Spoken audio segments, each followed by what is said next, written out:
दोपहर की चिलचिलाती धूप, चारों तरफ धधकती आग और बीच में अडिग एक साधिका।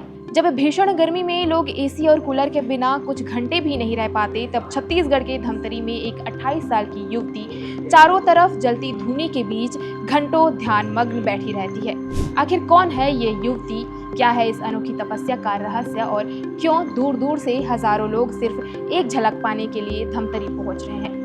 नमस्कार, आप देख रहे हैं IBC 24 डिजिटल और मैं हूं आपके साथ देवश्री साहू।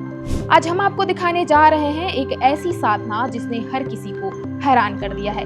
ये तस्वीरें धमतरी शहर की गोकुल वाटिका की है, जहां इन दिनों आस्था का अनोखा संगम देखने को मिल रहा है। भीषण गर्मी के इस मौसम में जब दोपहर का तापमान लोगों को घरों में रहने के लिए मजबूर कर देता है, उसी समय 28 साल की त्रिवेणी नंदगिरी दोपहर 12 बजे से 3 बजे तक आग के बीच तपस्या करती है। ये कठिन साधना लगातार 5 दिनों से कर रही है। इस अनोखी साधना को देखने के लिए सिर्फ धमतरी ही नहीं बल्कि आसपास के जिलों, पड़ोसी राज्यों और महाराष्ट्र से भी श्रद्धालु पहुंच रहे हैं। कई लोग इसे देवी मां की कृपा का प्रतीक मानते हैं, तो कुछ इसे अटूट आत्मबल और दृढ़ संकल्प की मिसाल बताते हैं। श्रद्धालुओं का कहना है कि इतनी भीषण गर्मी और आग की लपटों के बीच बिना विचलित हुए घंटों तपस्या करना सामान्य बात नहीं है। उनके अनुसार त्रिवेणी नंदगिरी को दिव्य शक्ति का आशीर्वाद मिला है। खुद त्रिवेणी नंदगिरी का कहना है कि ये साधना किसी व्यक्तिगत इच्छा या लाभ के लिए नहीं बल्कि समाज और मानव कल्याण के उद्देश्य से की जा रही है। उनका मानना है कि आज का इंसान तनाव, दुख और मानसिक अशांति से घिरा हुआ है। ऐसे समय में सकारात्मक ऊर्जा, आत्मविश्वास और आध्यात्मिक चेतना की सबसे ज्यादा जरूरत है। यही संदेश देने के लिए उन्होंने इस कठिन साधना का रास्ता चुना है। दिलचस्प बात यह है कि ये पहली बार नहीं जब त्रिवेणी नंदगिरी चर्चा में आई हो।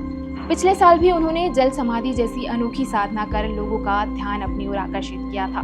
उस समय भी बड़ी संख्या में लोग उनके दर्शन और साधना को देखने पहुंचते थे। अब एक बार फिर धोनी तपस्या ने उन्हें चर्चा के केंद्र में ला दिया है। गोकुल वाटिका इन दिनों श्रद्धालुओं से भरी हुई है। कोई परिवार की सुख समृद्धि की कामना लेकर पहुंच रहा है, तो कोई अपने जीवन की परेशानियों से मुक्ति की उम्मीद लेकर। कई लोग घंटों यहाँ बैठकर इस साधना को निहारते हैं और इसे आत्मिक शांति का अनुभव बताते हैं। आधुनिकता और तकनीक के इस दौर में जहां जीवन तेजी से बदल रहा है, वहीं त्रिवेणी की ये साधना लोगों को अध्यात्म और आस्था की ओर आकर्षित कर रही है। हालांकि इस तरह की साधनाओं को लेकर लोगों की अपनी अपनी मान्यताएं और विचार हो सकते हैं। कोई इसे गहरी आस्था मानता है, कोई असाधारण आत्मबल, तो कोई इसे आध्यात्मिक संदेश देने का माध्यम।